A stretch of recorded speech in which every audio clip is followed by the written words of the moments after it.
Hello and welcome back to Coast FC, the Canadian soccer podcast focused on all things CPL, Canadian Championship, and more. My name is Felipe Ajejo. And I'm Mike Rice. And today we're going over an exciting match, week 7 of the CPL. Mike, can you believe it? We're already a quarter of the way through this season. It feels like just yesterday we were waiting for the opening weekend and already 7 match weeks have flown by. Yeah. It's been an exciting first quarter. What have been some of your favorite moments of the opening quarter of the CPL? Yeah, I mean, throw that in with all this Canadian Championship action. It's been pretty full on, hasn't it? But yeah, it's been great to see. I think what I'm most excited about is the fact that there's a few teams on there we still really don't know what to make of, and we're still like trying to suss out where they're going. So that's I think that's the joy of the CPL, isn't it? Yeah, exactly. It's a quarter of the way through, but not every team is really settled in yet. There might be some surprises still to be had in the seasons, which is exactly what we want to see, given how, with only 8 teams, you want to see as much competition and as much of unexpected factors as you can.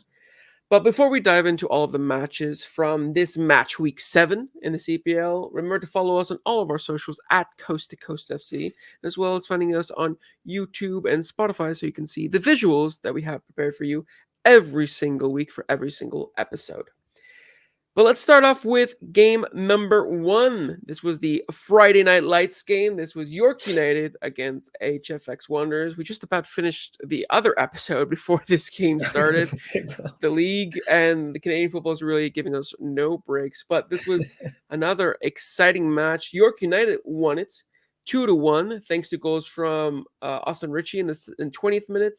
Denis Alanovic scored in the 32nd, and Halifax Wanderers kept it tense at the end by scoring in the 82nd minute through Ryan Telfer. Now, obviously, one thing that we didn't really talk about in the last episode, if you caught the Canadian Championship quarterfinal leg 2 episode, was the coaching change that occurred. Yeah. We know that Martin Nash was in charge last week. Now we know that Martin Nash is not in charge this week. He was relieved of his duties midweek this past week, and Mario Eustachio took over for York United and this was his first match for the club. A lot of eyes were on him on seeing what he would do. He did. I think most people were going to expect that, especially since he was previously working with Martin Nash and everything, that he wasn't going to rock the boat too much. And in the end, he did it because he named an unchanged 11 from York United's last week's game. And I think that for him, that was a smart choice because apparently he said that the blueprint was all there. All the match prep was there for this game against the Wanderers before Nash was relieved of his duties. So he kind of just picked it up himself and continued with it. Were you a little surprised, I guess, the initial news? Well, we can talk about the initial news of Martin Nash being relieved and the fact that Eustachio kind of continued in the Nash way in this match against the Wanderers. We said, didn't we, before, like this was huge for Martin Nash, like this season had to start off really well because the owners had watched him last year. They wouldn't have looked at last year and thought, yeah, that's definitely our guy. But there was so much going on. There's lots of changes, and they gave him that chance to see what he can do in the early stages of the season. And you've been commenting quite frequently, right? Quite rightly, they're slow to start. They struggle to control games in for long periods of time, and there's just not been enough of a change. So obviously they've been doing their work, and we've got reports of a new manager being lined up already. So it seems like it just got to that point, and they're ready to sort of pull the trigger and get their new man in charge that they think's going to be the one to lead them.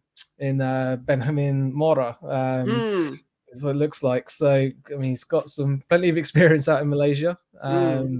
Not the best of runs at Atlas from what I've been reading. It'll be quite interesting to go back and watch some of Atlas's football next under him to get a bit of an idea of how he plays. So yeah, I mean, I'm not 100%, not particularly surprised by it. I wasn't the new owners were obviously looking for that, like the man they wanted to lead.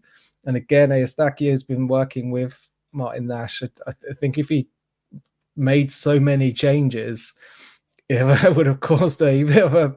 I'm not sure about their personal relationship off the pitch and whether they want to work together in the future again, but it would have shown a massive, like that would have been a massive sort of knife in the back to Martin Nash if he changed everything and said, yeah, it was all his fault. Yeah. For me, when I saw the news, I was like obviously shocked in the moment. We were messaging a little bit about it, but when like thinking it over in the last few days, I'm really curious to see if when the owners came in, if Nash sort of knew that he was on borrowed time, because it felt like maybe the owners didn't have the guy that they wanted leading forward, which Shock was going to be a Mexican coach. I think everyone expected that moving forward. Maybe they didn't have Martin Nash's replacement lined up, so I think they probably went with like, okay, Nash, you can have the job until we find your successor and try to do the best job you can.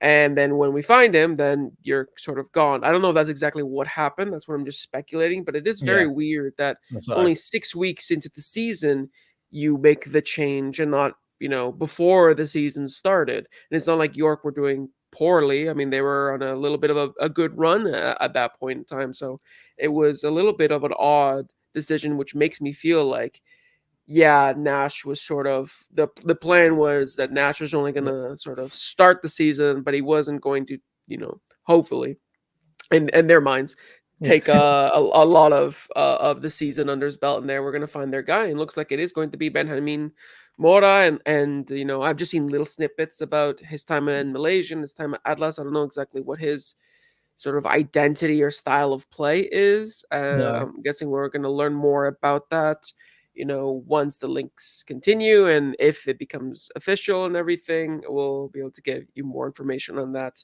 when that actually happens. But yeah, no, it's exciting to see what York United will be able to do in this sort of transition period under Mauro Eustachio. I'm guessing it's going to be really just Nash 2.0 until Benjamin Mora comes in. But I mean, to be fair to Mauro Eustachio, I mean, he's had a really tough time as of late. Obviously, lost his father and was absent the last 2 matches. He literally just got back and got the job. So, bit of a tumultuous time for Mauro Eustachio. But in this first match, he got his team off to a rocking start inside just over 30 minutes because in the 20th minute, after a really good, strong start, Austin Ritchie scored sort of a banger. I don't really know because the body shape, for those who haven't seen the goal, it looks like Austin Ritchie is going for cross. His body shape is opened up as looking like he's going to wrap it to try to go to the back post. I think he kind of scuffs it a little and it doesn't curl as much and kind of goes a little bit askew, but it ends up being a really good goal because it hits off the post, fooling everyone. Like completely leaves Fillion just stranded and goes in. And I love that Ritchie, even though I think he knew that it was a cross, and I think most people knew that it was a cross, still celebrated it like, oh yeah, I meant to do that. It was hilarious, that goal with Austin Ritchie. And then they made it 2-0 some 12 minutes later from Denis Alanovic. Brian Wright did really, really well in the build up to that goal and was really selfless to lay it off for Selanovic to put it away. And I don't know if you saw the photos afterwards, but Selanovic showed up to the post-match press conference in like a wife beater and sunglasses. Man, straight up looked like Bad Bunny. It was badass. It was hilarious. It was so cool. But yeah, two goals inside, just over half an hour. What did you make of York United and this new era that for them to get 2 goals over struggling Wanderers side?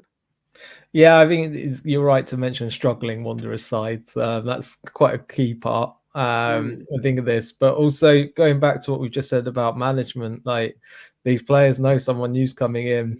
That's a bit of a sort of wake up call for all of them, and they like sometimes, like in football, this is just what happens. The manager gets sacked and players start picking up their sort of level. They start putting in a little bit more effort because they know that they're starting place on the team sheet isn't guaranteed anymore with the new manager, and they've got some work to do to impress again, and no one can just get comfortable. You've got to wait and see what happens with the new guys. So I think there's a lot of that in this, which will frustrate Martin Nash while he's watching along, no doubt, but kind of expect it in some ways. Yeah, no, I think it's very much a lot of players are going to be taking this as an audition, Yeah. and are going to try to make sure that they are remembered, maybe in different ways, like Selanovic was kind Yeah. of putting on there at the end of the press conference. But a really good first half overall from York United, just solid all around for Wanderers. They just looked off the mark. Yeah. They were just sluggish. They were really struggling to find any momentum in the match, struggling to set a good tempo. I mean, one of the good things I guess you could say from the Wanderers is that they got Lorenzo Caligari back in Mm. that first half, like in this match after his 2-match suspension, and he slotted right back in, and you could see how much better the Wanderers looked with him in Mm. midfield, and I think especially in the second half he sort of took a hold more of the game and helped Yeah. Wanderers set that tempo as York faded a little bit. So that was really good, I guess, one silver lining from the Wanderers to be able to have Caligari back. But yeah, the second half, a little bit of a give and take in terms of good news Yeah. and bad news for York United, because on one hand, we saw the return of Oswaldo Leon, or I guess his debut. He hasn't Mm. even played a competitive minute Yeah. No. Yeah. for York United. And for those that remember our episode with Thomas Hewitt, he said that he was going to be, in our CPL predictions, he Yeah. said that Oswaldo Leon was going to be huge player for York United. So, for him to come on, I think he took off Salanovic in the match. For him to come on and sort of, get his boots wet, Mm. get kind of settled into the match, start to feel for competitive football again was really good. But unfortunately, the negative side was Brian Wright going down injured and having to be taken off, because Mm. he's been a really important part for York United in their uptick in form in the last few weeks. Yeah. He's been goal scoring. He got that assist today, and Mm. he's had a really good connection with the likes of Austin Ritchie, with like Selanovic, and he's been probably in the form of his career, at least with York United. So it's really sad and concerning for York United to see him go down. But aside from sort of this, the good news, bad news from York United, it felt like they did enough in the first half to sort of see the match through. Obviously, Yeah. Halifax got a goal late on, but what did you make about York United's performance in the second half to sort of hold on to the really good performance in the first half and get the 3 points? Yeah, I think they played quite well. They got a bit lucky. There was a few few chances Mm, which Dan Nimick and some others would have wished for a better connection on, and things like that I think could have gone the other way. But with York United, we're still not expecting the best defense in the league, and them being able to sort of shut up shop and defend for 45 minutes in comfort. Like they're still not they're not that. That's not part of their identity at all at the moment. So the fact that they were able to manage it as well as they did was really, I thought, was really quite impressive with all that's going on. So yeah, I mean, Brian Wright, like you say, is going to be a struggle because he looks so confident as well. There's last season he just didn't look confident whatsoever, and he got off to this great start, and he's looking confident, linking up and the assist. And you need a confident striker. Talk to Patrice Geyser. Let's hope that he's not out for long from a York fan's perspective. It's for the club, they're going to need him back as quickly as possible. yeah. They're gonna definitely want to make sure that he tries to stay as healthy as he can in this fine form that he's in. Hopefully, it's nothing too major. I guess we will find out in the coming Hopefully days so. how serious the injury was. But yeah, all the best to Brian, and hopefully we get to see a couple more goals from him. Looking now towards the Wanderers, they did have a 20-minute period after a couple of subs came on. Obviously, the goal scorer Ryan Telfer being one of them, but it took until about the 60th or so, 70th minute for the Wanderers to kind of actually get involved in the game with these fresh legs, and they got their goal in the 82nd minute, and they start to really pile on the pressure. But it was another game where you could really just you could go like what if, because if the Wanderers were able to channel those last 20 minutes into the first 20 minutes, or the first half, they could have very much, maybe they could have been the one going into halftime with the 2-goal advantage instead of York United. It's once again sort of that slow start, that sluggish form that they're in, and I don't really know what to attribute it to really anymore, because we've seen that tactically that he's gone back to the 4-2-3-1. He's gone back to, sort of the way that they were playing before. He tried to impose this new system that he tried out at the beginning of the season that didn't really work out. He's, Caligari's back. He still has some of the, some people coming back from injury. We saw Vitor Diaz. I don't really know what to attribute this sort of ongoing poor form, especially in this match. I don't know if you have any ideas about what's going on at Halifax right now. Yeah, I mean, I really don't want to. I mean, it's 7 weeks in and we're saying similar things about them, aren't we? And I really want to try and not repeat myself. But there just seems to be, like you say, he's gone back to his same formation. They just don't seem to have enough faith in each other and confidence in each other at the moment. I think there's that sort of camaraderie we saw last season where they could chase and they would run and they would switch positions because they always knew someone was covering. I don't think that trust is there at the moment because of how the season started. So that affects how they play. And I think we're seeing possibly how big a loss Mo Omar was in the middle of the park. Along him and Lorenzo Caligari had such a great connection. I think Rampasad was a good player, and Jeremy Gagnon Lapareja good players, but they're not the exact same. So they're having to adapt how they're competing in the middle of the pitch, and some of these new additions just aren't quite. It just doesn't feel quite right. Like Telfer, Probo, all these players, like they look good, but it's just not it just seems like there's this little bit off, that they're not quite fitting in and they're having to work everything out. And maybe this is just going to take some time. Maybe it's just they've got the wrong players. Like only time will tell on that. Yeah, it's tough because you look at the quality that they have and you see the players they brought in. And I mentioned this last week, and it looks good on paper, but it's just not translating on the pitch. And we've talked to Patrice Geiser before, and we know that the training ground for him is like, it's not only a place where you train, it's a place where you prove yourself. He has his starting 11 team, and then he has his everybody else team, and they have to fight for their place in that starting 11 and really breed that sense of competition and camaraderie and everything, like you mentioned a little bit. But it's just, there's something missing. There are good things there. There's potential there. And like I've seen the comments and the posts by a lot of Halifax fans and journalists that are saying it's like, we can see that they're so close to turning it around, but they just haven't gotten over that hump yet, which leads me to believe that at this point it's probably a mentality issue. It's just the getting their first win of the season is just a monkey on their back, similar to what it was last season. Obviously, just the difference last season is that they were at least getting points on the board and they weren't, consistently losing and losing and losing. And now, after a quarter of the season in, this is not just the first few weeks. Now we're a quarter of the season in. Still plenty of time, but still, it's. I think we have a good sample size now of the clubs and where they're at this season. Halifax Wanderers only have 1 point on the board. That is the record worst start by any CPL club in 6 seasons. And I'll be honest, I don't think anyone could have predicted that.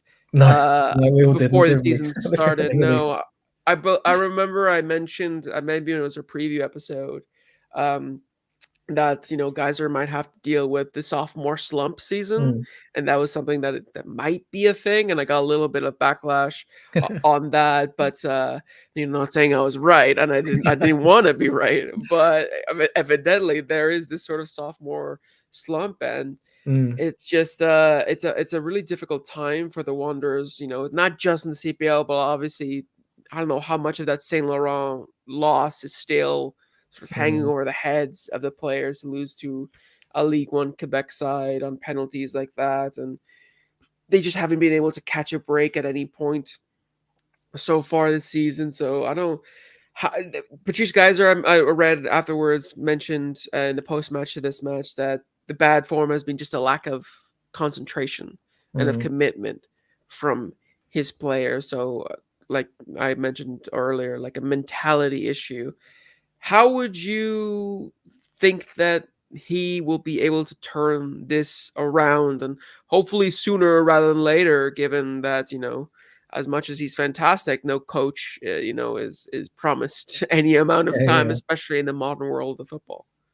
Yeah, I think you're right. Like this whole like sophomore slump sort of thing is just something that I think he's in the right place. I mean, if he was at York United or a club like that, then things would change pretty quickly. But I think Mm, he's got a club that sees what happened last year and understands. Because I was going to ask you, like, everything went so well last year. Like, he was a brand new coach. They had a pretty much a brand new team. Everything was us against them. Like, no one expects that much from us. We're going to do this new exciting thing. And all of a sudden, all their eyes are like, oh, wow, look at Halifax. And now this year, they're coming into it like, go on then, we're expecting something from you. mm. And so they've come in with a wholly like a massive change in expectation.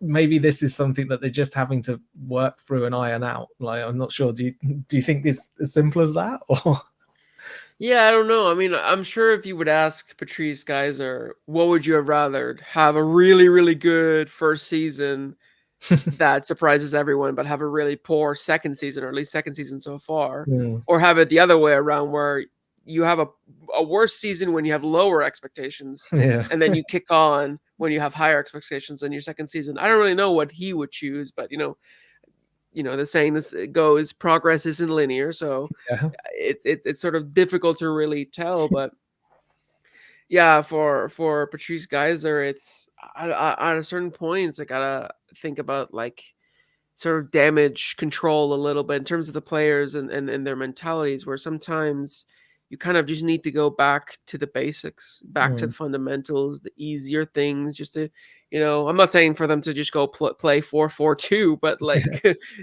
kind of go back to the things that were working, at the base level, and try to, build from that, and try not to change too much, but obviously have a little bit of change, a little mm, bit of freshness, so that the players can feel like there is progress going on. The last thing Patrice Geyser wants to do is to sort of hammer home the same points week in and week out and week in and week yeah. out, because it gets stale, and the players, if they don't players don't see any change in the pitch and any change in the results, they're gonna at some point stop believing him, and that's the first sign of, Mm, this. If there's a little bit of discord between the players and the coach, that's the mark, the black spot for a coach. That's a mark of death in a sense. yeah. So I'm hoping that the response from Patrice Geyser in the coming weeks is to really motivate his team to play well the way that they know how, not trying Mm, to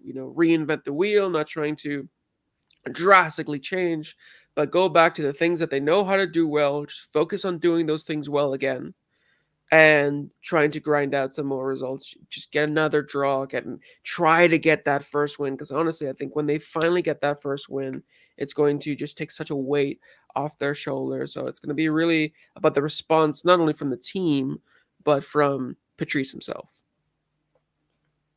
yeah, it's just going to be, it's one of those ones where it's just going to take a bit of time, isn't it? We're going to like, it's really hard to predict, and only time will tell. Only time will tell, exactly. But yeah, hopefully we get a little bit of better things coming out of Halifax soon. But now let's move on to the second match, which was Atletico Ottawa against Forge FC, the first of the two matches on the Saturday. This one was won convincingly by Atletico Ottawa, the capital side. 3-0, goals by Manny Aparicio and a golazo, might I add. Alberto Zapater got another goal. He's on 3 goals so far in all competitions this season. El Toro, way to go for him in the 72nd minute.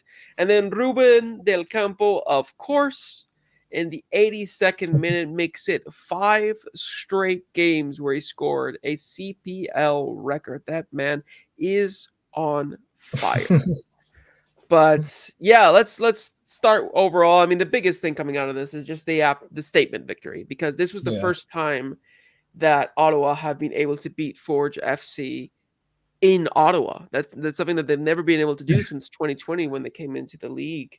So the fact that they've finally been able to beat Forge, which has sort of been their kryptonite ever since they got into the league, to beat Forge and be able to get 3 points, and an important 3 points, sort of, Carlos Gonzalez talked about it being a milestone for the club, was huge for them. And it's not just the fact that they won, it was the manner that they won, because they were so entertaining to watch, which I think is exactly what everyone was hoping and expecting to see from a star-studded Atletico Ottawa, is for them to play really, really good football. But man, in this game, you really saw it on display, where just they were lethal in all departments, and just in the attack, they were lethal in transition, they were lethal off set pieces, building up. They were so good, and especially transition. That is probably that was their strong suit before. Now it's cranked up to 11. How they are in their attacking transition, where it honestly felt like at the beginning of the game and even at the end of the game, Forge looked shell-shocked by just the pace and the power and the consistency of the Ottawa attack. Whenever Forge were going to lose possession, immediately Ottawa were on the break and were capable of creating something. What did you make of Ottawa in the opening half, or maybe across the whole game, and the way that they attacked? Because for me, it was really a sight to behold. Yeah, this was like you say, statement win. Like this is Ottawa just sort of reinforcing to everyone, like just taking the champions and just making an easy meal out of them. It was just relentless. Like they would, like you say, like we've said it like last few weeks, that they can attack you in any sort of way. So now it's not just worrying about that transition. Now you've got to worry about all these other things, which just makes the transition even more dangerous. And they've got more people going forward, and it's not just 2 players attacking and hoping for the best. So it's all round their game. Like we questioned how long it might take for them to all to gel and to get things going, but it's taken no time, has it? And at the moment they're just storming their way. I mean, do you look at this and think, would it be different had they played Pacific this week rather than last week rather than this week in the Canadian Championship, and hadn't had that extra rest that Forge obviously didn't? Yes, I do think so. I mean, that was one of the points that I was going to mention, is that, all credit to Ottawa, obviously, in the way that they play, but people have to keep in mind that Forge just came out of an exhausting trip to CF Montreal in the midweek for the Canadian Championship. That included, the hour and a half break in between 2 halves. Exactly, so you got to take into a lot of these factors that, Forge, this wasn't a typical match day for Forge. This was, a regular week in, week out for Forge. This is, a very tough time. They've had 3 games in, I think, 8 days. So it's sort of to be expected that Forge were going to have these tired legs. And you're right. If instead of this coming week, Ottawa faced Pacific. Yeah, they played last week at the same time as Forge. I think this match would have been a lot closer, because both teams would have had to contend with I still tired think legs. Ottawa would have won it all the way Yeah, they play. I think so too. I think, I mean, at least, yeah, I don't know necessarily how they would have won it, but I feel Yeah, like being the home side and everything, they probably could have gone through, but you never know. These are, a lot of what ifs, buts and yeah. maybes. But I do think, yeah, that the tired legs of Forge definitely affected them because, like I mentioned, they had a poor start to the match. And that one, I don't know as much if I attribute to tired legs, because we saw the same thing against Vancouver last week, Mhm. where they had a slow start. Vancouver scored within 3 minutes. And this one, it wasn't within 3 minutes, it was within 13. Yeah. But it was still sort of Ford struggled to settle into matches and had to wait, 15, 20, 25 minutes for them to really impose themselves into the match. And we know, like, how forwards like to play. They like to dominate the possession. Mhm. They like to, overload out wide. They like to take advantage of the half spaces. They like to really, entrench themselves in the opposition's half. Yeah. But they weren't able to do that in this match for, the first half hour almost. And Mm. at that point, Ottawa were already high flying. I mean, Manny Aparicio's goal, oh my Yeah, great days, match. what a golazo. That one Yeah. is definitely up there for probably one of the goals of the week, if not goals of the season, because it just sort of came out of nowhere. And I, initially I was a little bit. I thought that Kalongo could have done better, but then looking back on it, the Yeah. swerve that it had, there was absolutely no chance. But yeah, I mean, for you, did you expect Forge to kind of have this little bit of a slump given what's happened with Montreal in the midweek? I think so. Yeah, just it's exhausting like that. That's going to take something out of you. I didn't think it would be this. I feel a bit hard. Like it's not trying to take anything away from Ottawa, but I didn't think it would be this visually like evident. Like just watching the game, you could see how Ottawa were a step ahead, and some of that's going to be down to how tired they must have been. But we saw them. I'm trying to think back. Like I think it didn't Cavalry get a good 3-0 win at home to Forge last season, and there was just a game where they absolutely took them apart. And this sort of reminded me slightly of that there was a team who they went at them and beat them in different ways over and over again and managed to get like a really clear and sort of defining win. So this is something, I think this is going to be a week where Forge will look back at it delighted with what they've achieved in the Canadian Championship, but these two games either side, whether they meant to or not, they've just sort of let them go just so they could focus on that. Yeah, yeah, and I think in the grand scheme of things, I think that's a trade that they're probably going to be Yeah, willing to be to make and to be all definitely. right with, Yeah, unless the regular season title goes down to like 1 or 2 points, and they'll look yeah, back at this as missed opportunity. You never know. But I think for now, I think if you gave the trade to Bobby Smirniotis and Forge, I think they would be yeah. pretty happy I'm with that. sure Forge fans are still sleeping pretty well at the moment.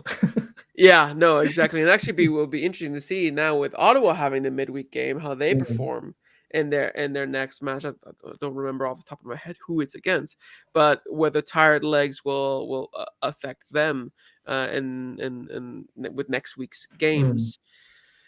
But yeah, and we got a lot more action in the second half. Alberto Zapater, El Toro, in the 72nd minute. Again, a header. I think it was in the second phase of a set piece, or just a really good play overall. And it's showing that everyone is happy to jump in and get the goals yeah, for Atletico Ottawa right now. And the fact that Zapater, who is not known for his goal scoring, has already no, scored 3 goals for them in all competitions, shows that yeah, everyone is on top of their game right now. And maybe nobody more than obviously Ruben Del Campo, who 10 minutes later scored the third goal. It was a really well taken goal. I mean, the last few goals that he scored, you could just tell it's just oozing confidence. It's yeah, just he's doing it with ease. He's probably doing it with a smile on his face. yeah, That's how confident and in form he is overall. I was a little bit disappointed with the defending on the third goal, because I don't know if you mm, saw it, watch it back, but Metusela was so far behind his line that it gave Ruben Yeah. Del Campo all the space in the world to run in behind. So again, probably tired legs, tired minds there from Yeah, Forge maybe. overall. But yeah, a very exciting second half there for Ottawa. Could have been 4. I don't know if you saw the potential penalty opportunity, Yeah. penalty shout from Ottawa. I do not understand how the referee did not give it, No. because I think Sissoko had a really good chance and it was blocked, and then the ball was loose inside the box. The goalkeeper was away from his net, and Duncan was sort of like on the floor, kind of standing up, and Tissot was just bursting down trying to get onto the ball, and before he can get to it, Duncan just slams into him, just gives him a shoulder check, but Yeah. on his waist because he's on one knee. And Tissot obviously sprawls out. The referee doesn't point to the Yeah. spot. And I'm like, how more obvious a penalty could you have? It did feel like the referee was feeling a bit sorry for Forge then. Like, it was a pretty bizarre thing at first. I was like, is he trying to headbutt him in the groin? Like, it was Yeah. just bizarre. Like, you're gonna hurt yourself this way as well. But yeah, it just completely unraveled for Forge, hasn't it? By then?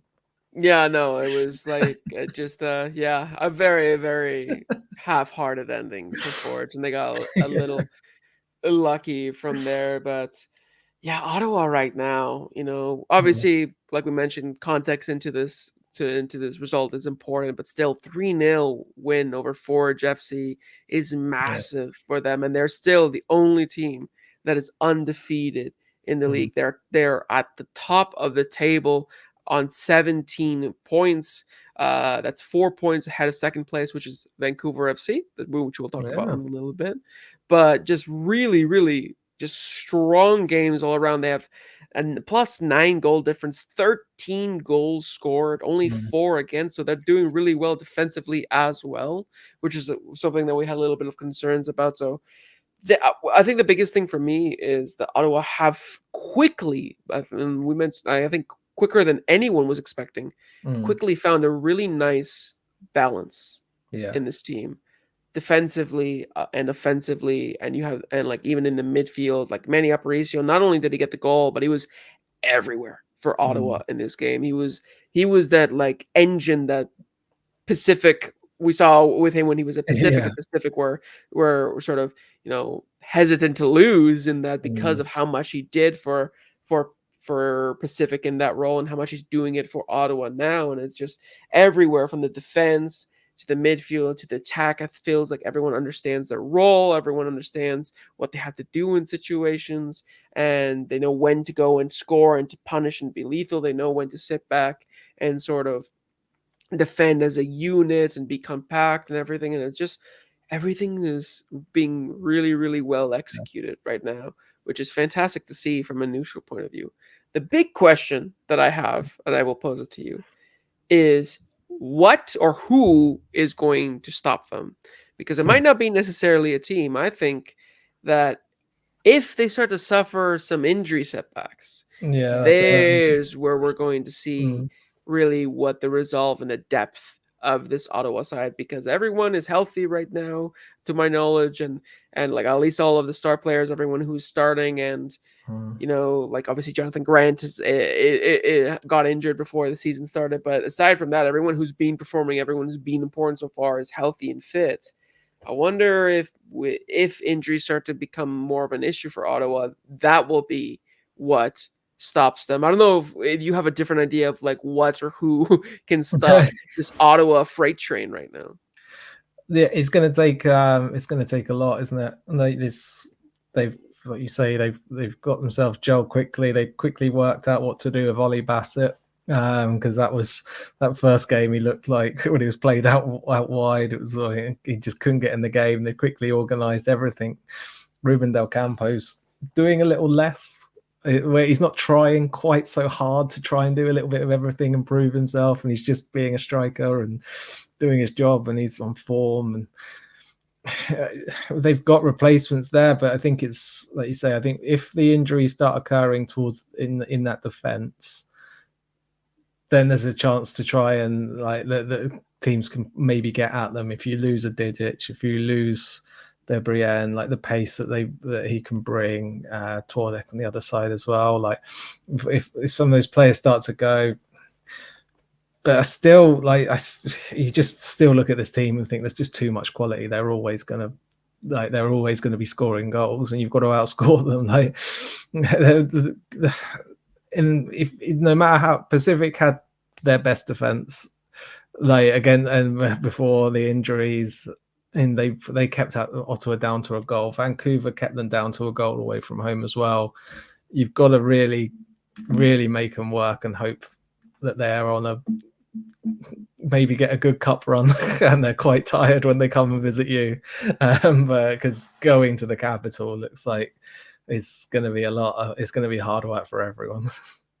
Yeah, no, exactly. And like you mentioned, even if they start to have a couple of injuries, you look at the bench that they have, they still have some quality players. I mean, Zapater came off the bench. They have the other young Spanish midfielder, Dani Morer, Maxime Tissot, who is a player that you was probably starting before the season. Tier Walker, the young center back that we talked about as having a lot of potential. Sam Salter, who was picked to be like the big number 9, who's being benched by the purple patch that Ruben Del Campo is experiencing right now. Like, there's a lot of good players that Ottawa have. Like, Kevin Dos Santos is a player that we've barely mentioned at all, and he coming from York United. So they have a lot of talent on the bench that are probably waiting for their opportunity. They're probably frothing at the mouth for an opportunity to just prove themselves, because most of the players are sort of undroppable right now for Ottawa in the form they're on. So it's going to be really tough to see what stops them. And it looks like your prediction so far of Ottawa being the regular season champions, as boring as it was. Exactly. Yeah, it's hardly a revolutionary pick, is it? Yeah, no, you're not going to be lauded as a genius there with that one. My crystal ball. Yeah, exactly. It's sort of like saying Man City winning the Premier League. Yeah. Who would have guessed that? But yeah, no, Ottawa is on fantastic form, and yeah, it'll be interesting to see in the coming weeks if anything can stop them whatsoever. Now we're going to move on to the third game, which was the Salish Sea Derby. This was Vancouver FC against Pacific FC. Yeah. This was a really fun match to attend, a really funny match in the build-up, because of obviously the fiasco that happened with the Whitecaps, with Messi not coming when that news broke out. Vancouver FC put a masterclass on marketing, because immediately they just latched onto that and started making memes of it and started saying you should come and watch, the I don't know what it was. It was like the like Vancouver Messi or whatever it was, and just like started really making jokes about it. And they did the initiative, which is like, if you have an Inter Miami, Vancouver or Whitecaps ticket, show it to us and we'll give you a ticket for free. Really trying to incentivize people to coming. And so fair play to Vancouver FC for capitalizing on it. I was talking to their comms person and just being like, you know what, this is genius. This is pushing the envelope for sure, but it was hilarious overall to see Vancouver FC, and I think it worked. I think there was actually a pretty decent crowd. I don't know how well it translated on the TV, because again, a large chunk of it was behind the cameras. Yeah, but it seemed to have worked quite well in terms of uptick in their ticket sales and the attendance. So fair play to them. Kudos for that genius idea. But yeah, it was a good match. I was in attendance for that one. 2-1 for Vancouver FC. Goals from Moses Dyer in the 40th minute, Vasco Fry in the 85th minute for Vancouver, while Pacific got the game started in a very good way early on with Eamon Slouf penalty in the 6th minute.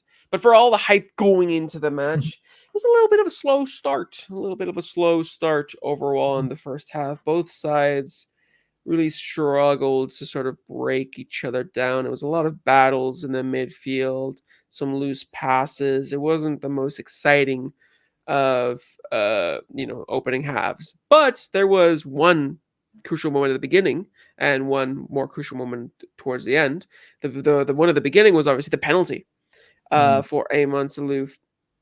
little bit of chaos in the box. Saw, unfortunately, David Norman Jr. handle the ball. I don't know how much he can really do about it. Sort of shot right at him, but because it was but it going is toward, sort of out. yeah, he's sort of like in a running motion, but because it was going towards goal, obviously he had to blow the whistle. It was interesting that he didn't get, carded at all, because there's been some, you know, contentious decisions being made with denying what looked like to be a clear goal with a hand, even if it's unintentional. I know Whitecap suffered from this a couple of weeks ago, when one of their center backs got a red card against Colorado because he denied a goal Yeah, sliding and then hitting his hand, and he got a straight red. In this case, David Norm Jr. just got a little bit of a talking to and didn't get a yellow card at all. So yeah. a little bit of a weird one there, but I mean, thankfully for the game and for Vancouver FC, he didn't get much beyond that. Ayman Salouf stepped up, dispatched that penalty in the 6th minute, and it felt like it was going to be one of those games where it's like, oh, Vancouver FC, are you going to be able to get it done against Pacific? Are you going to be able to turn this around, having such an early setback? But credit to Vancouver, because especially in the second half, they came out and looked much more up for it. But for the rest of the first half, it looked like neither side really wanted to do much more beyond that. What were your thoughts on the opening half hour? I think the first half really showed me like how quickly these two sides have become very similar in quality level. Like if you look at the beginning of last year, how far Vancouver were off of the pace of the CPL and how Pacific were flying. And now you look at these two teams and it's hard, like in theory, it's hard to pick a winner out of either. Now, when they go into the games, it does look like it can be really, really close, and there's only going to be a goal that separates them, and you're not particularly surprised if Pacific go out and win, but you're also not particularly surprised that Vancouver have come away with a 2-1 win in this. They've got the quality to do it. It's just how the sort of the bumps in the road go throughout a game sometimes, and how they make the most of their dominant periods. And Vancouver got the better of Pacific in this one, and I don't think that means that Vancouver are like now the better team, but I just feel that they're going to be really good matches, really well contested. Now I think it's both at a really nice, good level. Just Vancouver are just that much more dangerous in the final third than Pacific are. They really are. Yeah. And it kind of showed the same sort of attacking woes that we saw from Pacific in that first half, and even in the second half, though they did have some opportunities. They were just lacking bite in the attack, which is, again, sort of to be expected from a team that has been missing their star striker and Rion Moore, and that also lost, Adonijah Reed in the last week in the game against Ottawa. I still feel like there are things that you can do, even regardless of that, to try to be more direct and more dangerous in the attack. I feel like Dario Zanata I only remember him cutting inside and taking a shot once in the entire match, and he's the guy that when Rion Moore is not there, you need to be the bagsman. You need to be the one to get the goals, because Josh Hurd isn't really known for his goal scoring prowess, and Amon Salouf is more of a creator rather than a goal scorer. So he needs to step up to be more involved and be more of that focal point for Pacific, rather than just being on the wing and being sort of being a part of the play. You got to take a little bit more initiative, in my opinion, at least. I agree with you. There's bits like to jump on what you just said, like to back, like completely agree that there's a ball that came in that Josh Hurd tried, like Zanata plays the ball in. Forgive me, this might be two separate occasions, but it might be the same one. Salouf's got the ball and he's pointing to Zanata, make that run. And the third time Zanata starts, he's like, right, there you go, you got the ball. And the thing at that point, he then tries to play it across, and Josh Hurd's come running in. Forgive me if this is two separate incidents, but he goes for it and the ball just deflects up, and Josh Hurd just carries on running off the pitch like it's gone off and he's missed the opportunity. But if he stayed alive, the ball's just bouncing, and the Vancouver defender has to come in and clear it. just because he's just run off, just assuming that that's the play dead. But he's just not alive to it, and you wouldn't see at the other end of the pitch. Moses Dyer's not doing that. Moses Dyer's going until the ball's firmly in someone's hands or cleared out the pitch. He's not giving up on anything, and I think that's the biggest problem that you see in Pacific up front. Yeah, it feels like the attack is just not laser focused at the moment right now. They're kind of snatching at chances. They're kind of. I feel like no one really wants to step up and be like, "All right, I'll lead the team. I'll lead the front line and everything." It just feels like everyone's trying to do their part, but not really overstep. Which I don't know if that's an issue that James Merriman might have to deal with in terms of maybe I'm being too methodological right now, and I need to give a little bit more freedom to my attack to just do what they need to do. I don't know. That might be something that needs to happen for Pacific FC, but yeah, towards the end of the first half, Vancouver tied it up with Moses Dyer literally bundling home that goal. I don't know how many times it hit off his body before it went in and how many bounces it took, but yeah, the Vancouver FC defense switched off, and really unfortunate for Amadume because he's coming in, replacing Ndam, who's out for the season. You want to show that you can be a worthy replacement for him, and he just kind of like lets the ball go through him. I don't know if he whiffs at it or not. I don't quite remember. Looked like he just misjudged it. Like, yeah, I don't know about you, but that's bad enough. But TMG and La Jeunesse both would just switched off as well. Like, this is another case of I just like there's players that are switching off, and then those that don't are getting all the rewards. Yeah, exactly, and it feels like, I don't know. Obviously, Ndam's loss is going to be felt in more than one way, but you weren't seeing that from Pacific's defense beforehand, where you see them switch off like that. And Moses Dyer, probably my player of the match, was somebody that he was so hungry. He was exactly what Pacific FC needed in the attack because he was constantly fighting, constantly searching. He was like a dog, just trying to bite at anything that was being able to be thrown at him, and any opportunity, any half chance, he was there, and that's how he got that goal.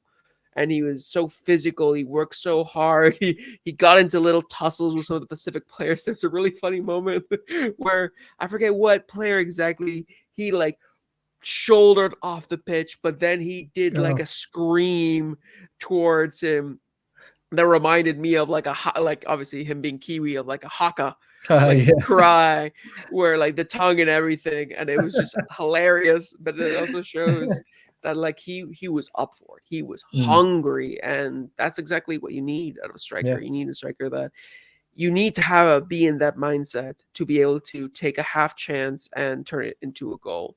And that's something that I think Pacific are really struggling right now. But well done for Moses Dyer to get that goal. He's been the star striker for Vancouver FC so far. And second half, Vancouver, as I mentioned, looked a lot more involved. They were dominating the game a little bit more. Pacific started to sort of retreat into their shell a little bit, and I think that Vancouver deserved to get the little bit of fortune that they got towards the end with Vasco Fry's winner. It was another case of the defense switching off, building up for the back, just a really poor pass out, and Vancouver FC win the ball back up high and a little bit fortuitous in the deflection, everything bouncing towards Vasco Fry, but Vasco Fry puts it away, gets his second goal of the season, back-to-back weeks. Obviously, he got the Olympico against Forge last week, and now he gets not as nice a goal, but they all count, and wins the match for Vancouver FC. And it's good to see Vancouver FC sort of get back up on the horse that they had at the beginning of the season. They had a little bit of a lull period with the losses against Cavalry and York United, but now they seem to be back to sort of their best with the win against Forge and this win against York United. Now that we've seen a quarter of the season for Vancouver FC, what do you make of them now given the fact that now they're, second in the Mm. table, that they have 4 wins, 1 draw, and 2 losses. What have you made of this Vancouver FC side? I like them because I just think they've gone out and just decided that they're going to be aggressive. Like they're basically like playing like a 4-2-4. Like those are going forward. They want to press you quickly. They want to make life difficult. And you could see Pacific saw this and thought, right, they're going to come up. Let's try and encourage them further forward, and we'll try and beat them over the top. And then we've got runners, but Vancouver just did it really well. Like they didn't give them the chance to really to achieve what it looked like they were trying to. And you've got to really respect that. And they just look really good with Vasco Fry in the middle. He's really stepping up, and he's getting a little bit of he's got a bit of an attitude about him as well, where he's sort of like, and I think that's probably, he looks like he's going to be winding up a lot of players in the middle, and he's quite confident in his own abilities as well. I think he makes it quite hard for players, and you've got really good defenders like Garcia and other players who will play alongside him throughout the season. So they've really got something good going there. It's just sometimes that press is going to get beaten by decent teams, and goals will be conceded. Like we can see, I mean, like when you look at the goal scoring, like Atletico Ottawa scored 1 more goal, but they've conceded 6 less. There's a lot of goals in Vancouver games. And at the moment, like when they can get in matches like this, where they're the ones that coming out scoring more goals, then it's all good. Like, but yeah, I mean, when you look at them, do you think, some games, like if the other team gets a bit of a rub of the green in these moments, then maybe we could have a very different sort of thought on Vancouver at the end of the 90 minutes. Yeah. I think Vancouver FC are very much a sort of like a front-footed team where they're always trying to, attack from the front, defend from the front, do everything sort of from the front in this sort of 4-2-4. And when it works really well. But like you mentioned, it's sort of like high risk, high reward, high octane football where you're going to see a lot of goals go in across both goals. So very much a very entertaining team to watch. So like never a dull moment with Vancouver FC so far this season. No. But yeah, it's going to be interesting to see how they kind of keep this consistent, especially because they're on a 2-week away trip. I think they're going to Valour for Valour's first home game next week, and then I think they're going back to York United. So it's going to be a little bit of a test for Afshin Ghapi to see how his side are able to keep this good form going and not kind of go back to this roller coaster of 2 wins, then sort of 2 losses, then 2 wins, and then you don't want to make it 2 losses again, kind of thing. This kind of yo-yo form. So it's going to be really important for the team to work on their consistency. And if they're going to be this aggressive team that are playing this 4-2-4, they need to be focused on both ends across 90 minutes, especially in that defense. But I mean, it's been a really good signs. I'm really impressed by their physicality as well. It's something that they're not afraid to go into hard tackles, and they're not afraid to really fight for the ball. They've brought a lot of players in that are like physically, they're ready and they're willing to sort of throw themselves into the ground for this club. Especially Grady McDonald was one that, I don't know if it's the Irish in him, but the fact it doesn't matter that he's 15, 16 years old. He is throwing himself into challenges. And afterwards, he mentioned that he's like, these are the games that he relishes, these really high intensity, these physical battles, these derby matches. That's what he lives for. Probably is the Irish in him talking there.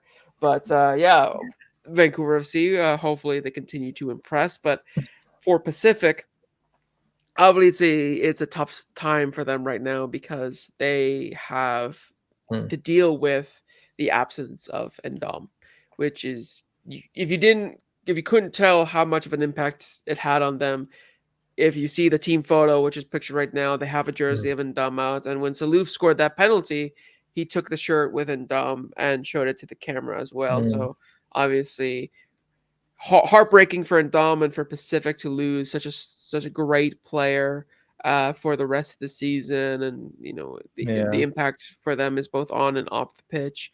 But it's going to be tough now for Pacific, because before we saw that they were doing really well defensively, but they were struggling in the attack.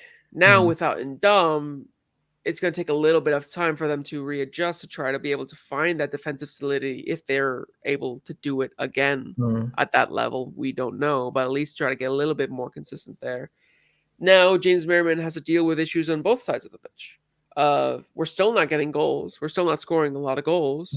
But now our defense is taking a major blow, and we have to make sure that when we're playing matches, we can not only defend but attack. And we're not going to, if we're not scoring a lot of goals, we're going to make sure that we keep them out. And I think that was the biggest thing with them in this match, is that they didn't score. Like, they only really had that big opportunity from Salou from the penalty spot. They didn't have too much more. I think Baus had a a decently big opportunity as well. But you gotta, if you're not going to score a lot of goals, you gotta take your chances when they come. And the fact that they've only scored 6 goals so far this season, which is joint second worst, I think, with Valour. I think Halifax has the worst. Yeah.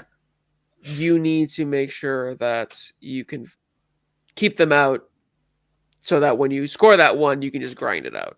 So I don't know, for you, what do you think is going to be the next few weeks for Pacific? What are they going to look like, given the loss of Ndum, given the sort of like now issues on either side of the pitch for them, especially considering that I think they have Cavalry next, and then they have a 3 straight away trip in June. So what are you expecting or hoping to see from Pacific for them to sort of bounce back from this, not only this loss against Vancouver, but this major loss of Ndum? Yeah, they're going to have to change their attitude when they get out on the pitch, is to go back to being like, they're no longer favourites each time they go on the pitch like they were at the beginning of last season. And last season, this period where they had to go away from home because they get that run of home games at the start of the year, really hit them, and they found it hard. It's going to be difficult for them again. The fact Ndom's gone down, as great as he was a central midfielder playing centre back, so there was positional mistakes at times, and so maybe Amadume coming in, or whoever else might partner him. I'm forgetting they've signed another defender as well who played left back, and I'm absolutely blanking on his name now. An international defender that came in from South America. Oh, Quintana, That's the Colombian Juan Quintana. Quintana. There we go. I was getting there. I was trying to go through my head on all the players. So, but I thought Amadume did okay coming back in. I mean, I'm not expecting him to play at the same level, but it's not. It didn't look like the worst performance. Like it was going to take a huge hit on what they can achieve. I think they can still defend to a similar level, just slightly below. If TMG's sort of marshalling everything, Gazdov's had a brilliant start to the year, but they've got to, when Rion Moore comes back in, he'll no doubt get straight back into the team once his suspension's over. They need to get him confident, and they need to start doing something with it, and they need to start finding out ways of attacking differently, because it's just not dangerous at the moment. Like, defenders are able to get back. Like, they don't.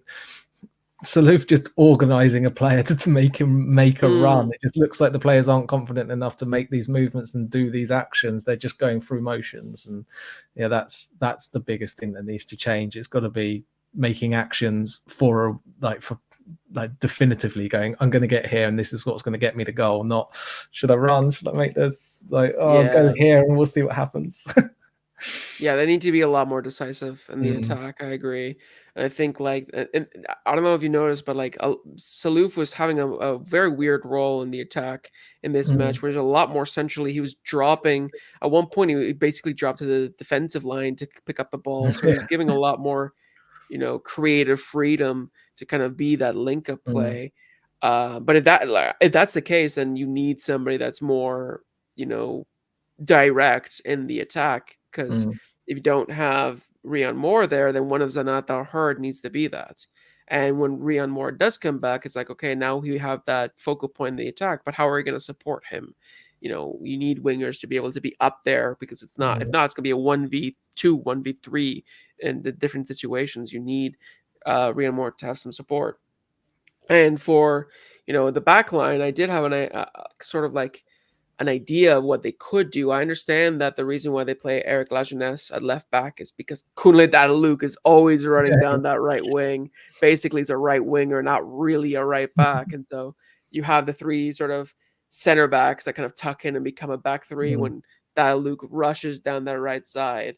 But I feel like Lajeunesse has done enough to show that he can be a quality center back partner for TMG, keep a little bit of that French connection there. And I think Christian Greco-Taylor has shown that he can be a really good left back as well.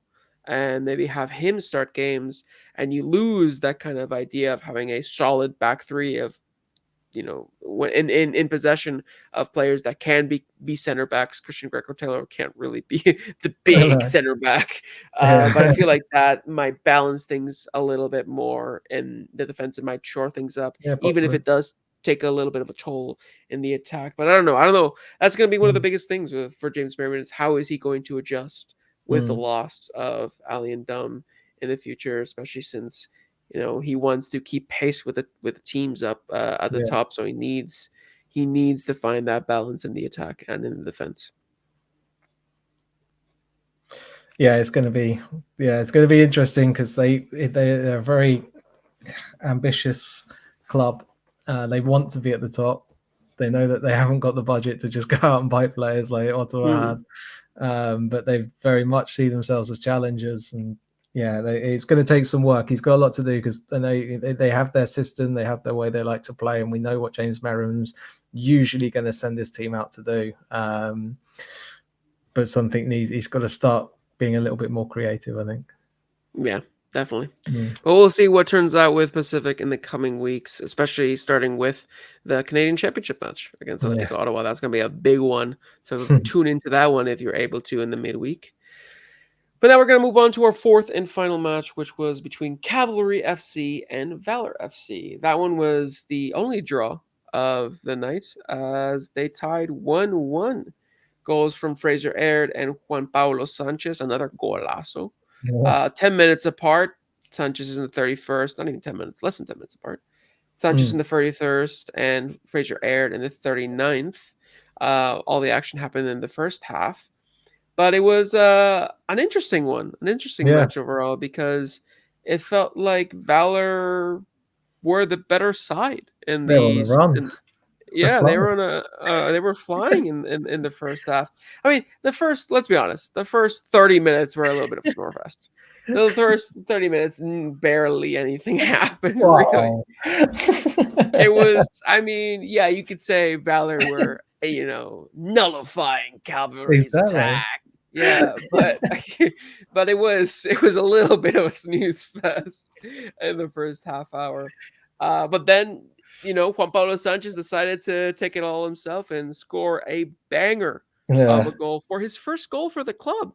It was his first goal, and he celebrated. Like, I was wondering why his celebration was so huge, and then I realized that was his first goal, and it was a fantastic strike. It was amazing how quiet this crowd went, like, because you could hear him screaming before he'd even got close to the side of the pitch with the microphones. Like, the place just went deathly silent, like, oh shit. Yeah, exactly. I don't think they were expecting at all that Valour were going to pull something like that. And I think that was actually something that Cavalry FC needed, because similar to Forge, they sometimes have struggled to start games properly, like start games on the front foot. We saw that in this match in the second half. They dominated that second half. They really woke up in that second half, but they don't start active. They don't start with a lot of energy. They kind of take a little while to get going, and it allows other teams to do the same. And that's exactly what happened. It felt like Cavalry and Valour were canceling each other out in every department until Juan Pablo Sanchez's goal came in, and then it's like Cavalry is like, oh crap, we're losing. Okay, let's remember how to be a dominant winning team again. And then they start to do that. They start to pile on the pressure, and then literally 8 minutes later, Fraser Aird scored the equalizer, a little bit of a lucky one. Obviously, he took a shot. Malcolm Shaw did well to hold up the ball in the box, lay it off for him, and then struck it, hit off Chansopoulos and into the back of the net. And poor Chansopoulos, man, this guy can't get a break for anything. He just with the penalty calls and the poor decision and the deflections and everything. It's just he's having a real rough time. You know, obviously you're a Southampton fan, so you probably get this, but like he reminds me of like a Jan Bednarek, where like he means really well, but he just somehow manages to screw things up for his team. And sometimes it's not his fault, and sometimes it is. But yeah, Chansopoulos can't catch a break right now. It could have got even worse. I mean, Malcolm Shaw had that chance in the second half that he dragged just wide, and that was all from Chansopoulos just getting completely confused as to where he should be around, and it made it easy for Shaw to beat him and go around. Yeah, it's a bit of a worry.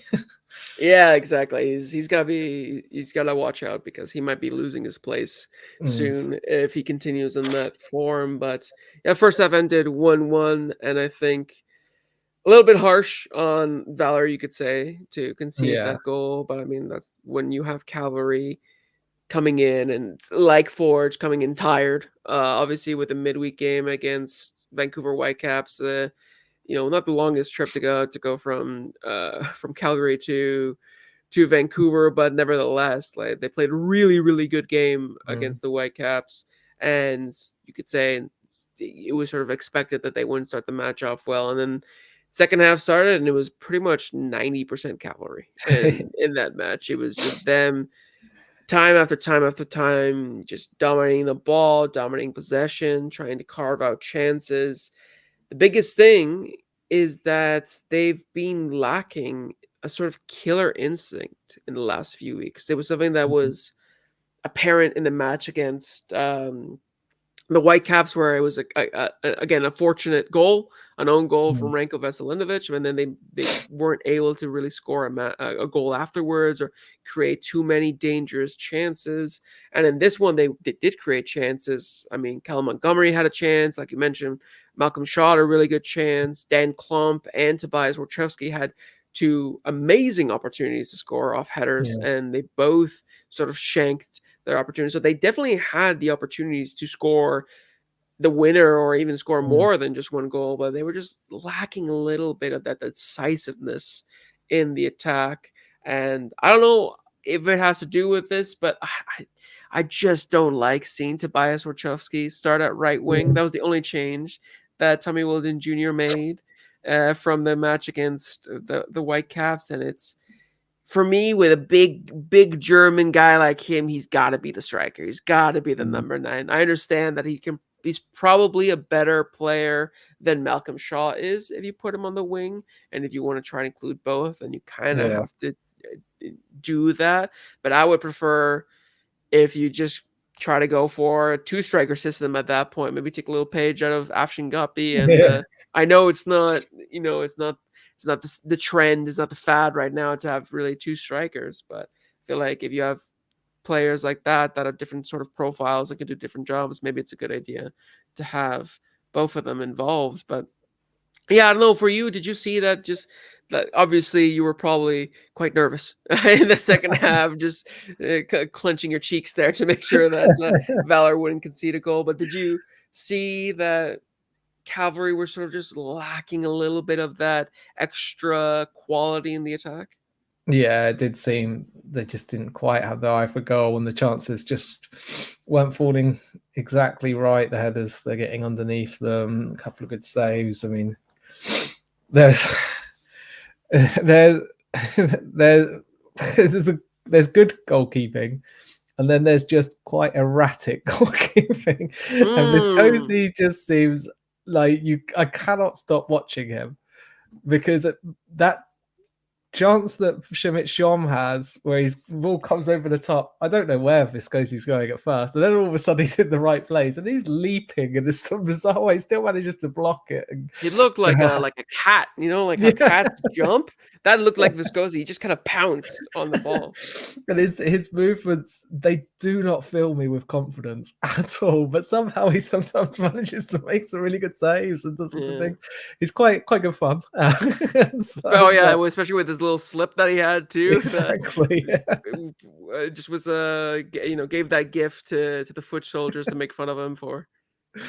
It's just quite bizarre, and I just think maybe Cavalry just got caught up in this because Valour were literally just desperately trying to hold on, and they were throwing themselves in, and they were desperately trying to go. It was great to see Ohim come on straight away. Yeah. Did he get a knee to the head and get booked? Yeah, he got booked and a knee to the head. What an introduction. I thought, oh no, he's going to have to come off immediately. No, the tragedy continues. Yeah. But thankfully he was okay. Yeah, but I think it just seemed to be one of those games where it just everything they were doing seemed to just about work for Valour, and everything Cavalry were doing, no matter how good it went in times. I mean, you mentioned Trafford and Daly going off, and Trafford booked in the second minute, was it, or something like that? Yeah. Gutierrez came on, and Sean were brilliant, absolutely brilliant. They changed the game for Cavalry. Yeah, and Gutierrez on the ball as well, just creating that chance for Brooks, who hit the post, and it bounces across the goal line and all the way across. Just wasn't quite working.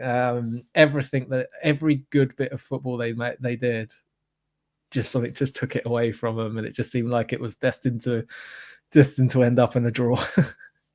Yeah, it was. And I mean, great for Valour because now they have 4 points on the board. Hooray! And it's something where it's like, you obviously were expecting them to hopefully get away from something, but given the first 5 weeks, we were sitting here thinking like they might not get a single point before their home match.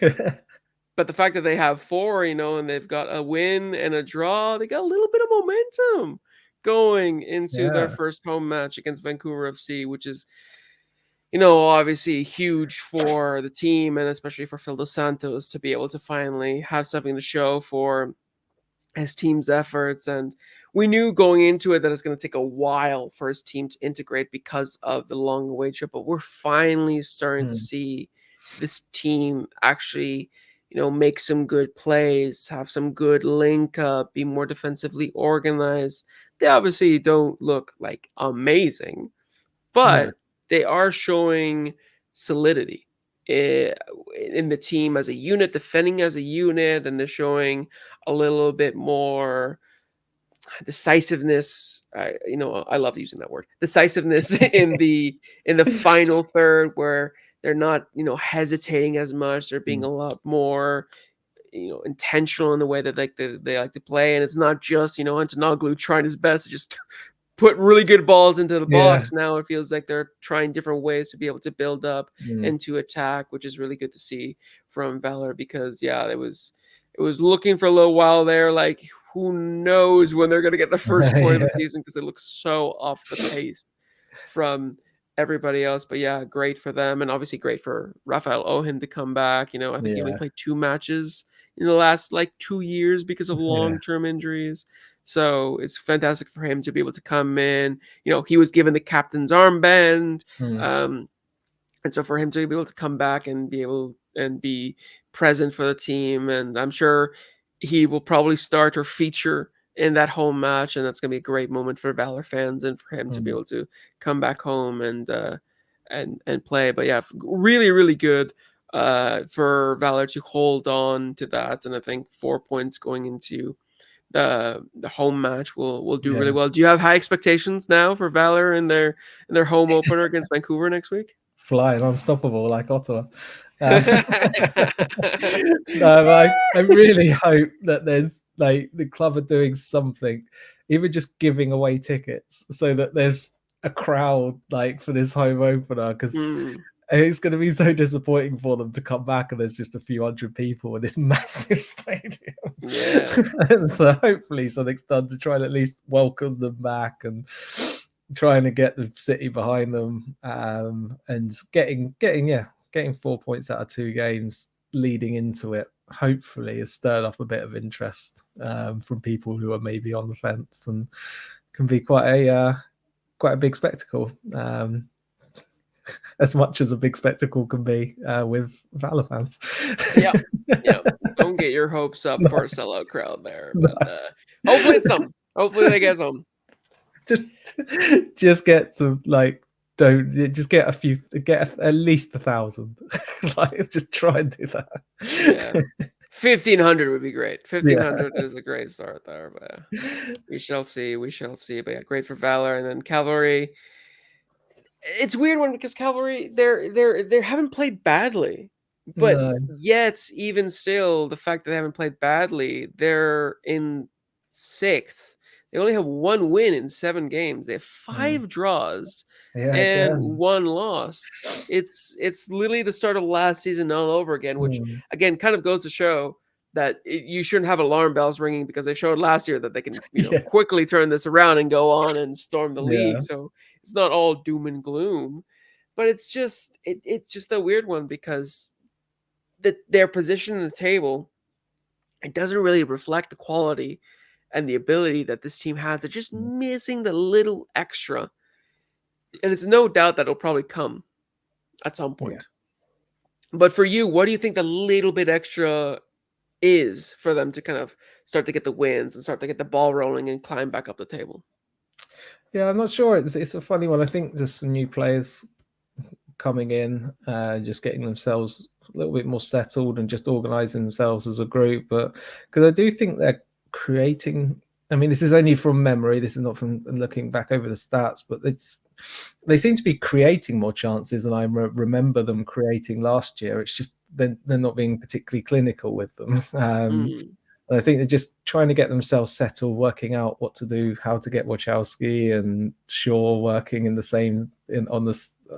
pitch at the same time, and trying to adapt themselves that way. But they've got the quality there, and like you say, last year is evidence enough. Like things can change, and momentum can build quite quickly with a club like Cavalry, with a great manager and a great group of players. It's just getting themselves back on that horse.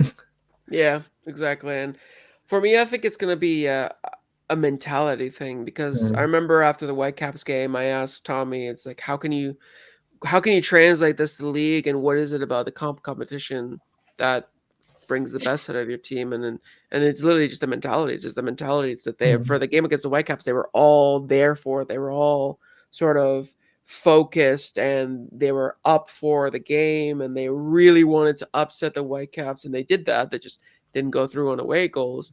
But it's like that sort of togetherness, that grit, that desire, we haven't seen it all that much in the league, at least at the level that they showed in that one game against the Whitecaps. I think if they can take that and translate that more to the league, they'll be able to turn some of these results around and get some more points on the board. But we'll see how long it'll take Tommy Golden Jr. to get that done. But that is it for this week's episode. Thank you so much for listening. Once again, follow us on all of our socials at Coast to Coast FC, so you can give your thoughts on the episode. Wait a minute, I lied. No, this is not it. We have to do one more thing. We have to do our player of the week, and we have to do our power rankings. False finish. Restart the race. So player of the week for me, it was Manny Aparicio. Just the player. The performance that he put on for Ottawa in the Forge game was just everywhere. I loved watching him play, and it felt like he was really in his element. Who is the player of the week for you? I went Viscosi purely on entertainment purposes, not the fact that I thought he was the best player at all this weekend. But I was quietly surprised that this game was actually at quite a decent hour of the day for me. Kicked off at 10 p.m. So I was I thought it was a midnight kickoff, so I was able to sit and watch it, and it was great. So that's a great way to end the weekend. Amazing. I'm glad you got to watch that one in full then. But yeah, before we properly finish up these, let's go over the power rankings for this week from Matchweek 7. A little bit of movement. Atletico Ottawa obviously keep their spot at the top. As we mentioned, who's going to stop them? We don't know. But until then, they are rooted at first place. Vancouver FC, just like in the table, they rise up to second place after beating Pacific. Means Pacific go down 1 to third. Forge, after losing 3-0 to Ottawa, go down to fourth. Though, to be fair, we were really yeah, it was really tight between Pacific and Forge, who would occupy third and fourth. So you could just imagine them as tied if you want to. But then York United went up 1 to fifth place. Cavalry went down 1 to sixth because of yet another draw. Again, as we mentioned, only one win on the season. So York United get a little boost off their good performance against Halifax. Valour, despite having that good solid point against Cavalry, still in seventh place. Hopefully for Mike, they get to rise a little bit more if they can get a win over Vancouver FC next week. And Halifax Wanderers rooted at the bottom in the table, rooted at the bottom in the power rankings. Ooh, I don't know what's going to have to change for them to be able to rise up both, but it's going to probably have to happen soon for them if they want things to turn around quickly. But that is it now properly for this week's episode. Thank you so much for listening to it. As I mentioned, follow us on our socials so you can let us know what you thought about this week's episode. Do you agree with our power rankings? Do you agree with some of the points that we were making? Let us know, and if you have any interesting facts or questions and that we particularly like, we might give you a shout out on the next show. But until next time, my name is Felipe Ojo. And I'm Mike Rice. And this has been Coast to Coast FC, signing out.